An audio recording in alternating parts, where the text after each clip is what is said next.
executed the game plan. Everybody who came in the game, who subbed in, knew what we were doing. We were very detailed, and we just had to take our momentum swing and their momentum swing and give it to us. Everybody has runs, and they had the biggest run in the game coming back, but we stayed together. Next up, Bill Landis with Steve Hellwagon on deck. Bill.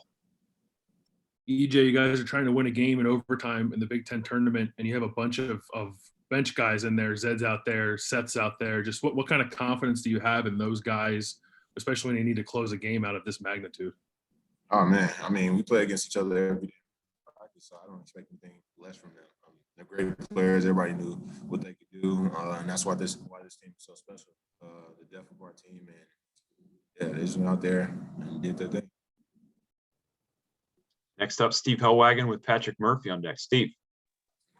Yeah, EJ, obviously Kyle Young going out impacted this game. I don't think he's ever had an offensive explosion like that in the first half, and then appears he may have been elbowed in the head or something and left the game. Just the impact of that and your matchup with Williams, it was just kind of like the two of you going back and forth down the stretch and just all of that coming together.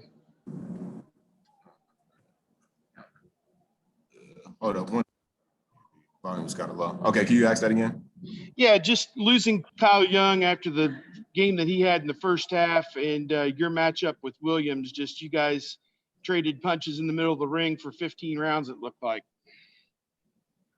Losing Kyle was big. Y'all saw the effect he made. Was he 4 for 4 for 3? Like 4 for 5? Yes. Yeah, you just saw the effect that Kyle had on the game and the impact. But, we picked him up, and we got the W for him. I hope he's okay. But just how intense this game was, we both knew what it took. And that's what Big Ten basketball is all about, and we just came out on top. Next up, Patrick Murphy with Stephen Means on deck. Patrick. EJ, the late game situations have been a theme of late. Do you sense anything when you get into second halves that mentally that's in the back of your head? Are you thinking about that at all? What continues to be an issue for you guys that allow this to keep happening? I wouldn't say we get complacent, but we just got to know situations, time, and score.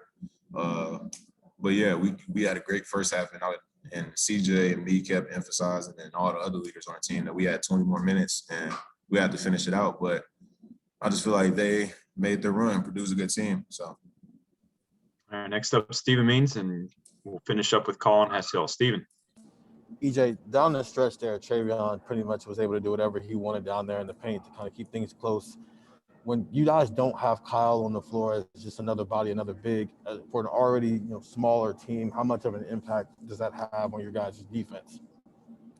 And Travion Williams, the first team All Big Ten guy. You guys saw what he did all year. Had a 30-point game, and is a great player. Great player. I give him nothing but props. And we'll finish up with Colin Hassel. Colin. EJ, what do you think it was about Seth that really allowed him to make big plays for you guys down the stretch? It seemed like before he came in, he was just super calm over there on the sideline.